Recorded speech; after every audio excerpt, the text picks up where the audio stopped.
Hey folks, buckle up for a spine-chilling haunted house story that you definitely haven't heard before. This tale will make you question every creak and groan your house makes at night.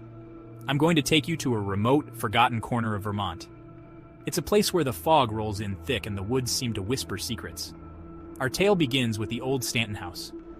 Built in the late 1800s, this mansion has stood abandoned for decades, concealed by overgrown trees and untamed ivy.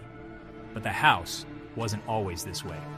Once, it was the pride of the Stanton family.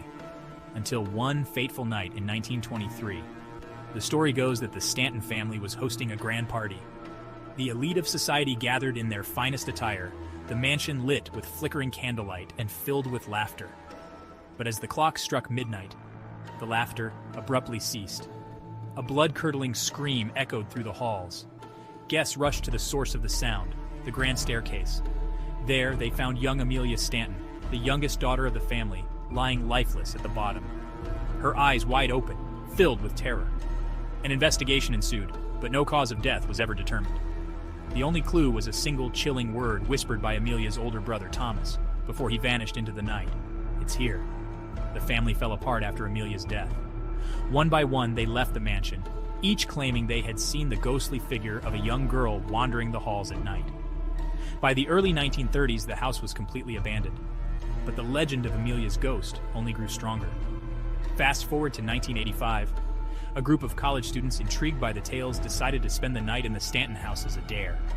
They brought with them cameras and recording equipment, eager to capture any paranormal activity.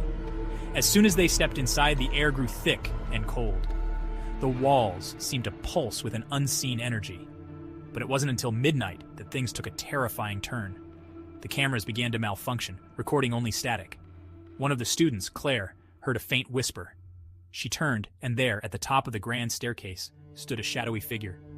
Claire screamed, and the figure vanished. Panic set in, and the group fled the house, leaving their equipment behind. The next morning, they returned to retrieve their gear. To their horror, they found the name Amelia scratched into the wood of the grand staircase.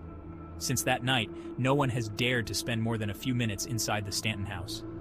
Those who do claim to hear whispers, see shadows, and feel an overwhelming sense of dread. So, next time you hear a strange noise in the night, remember the tale of Amelia Stanton and the haunted house that holds her spirit captive. Sweet dreams.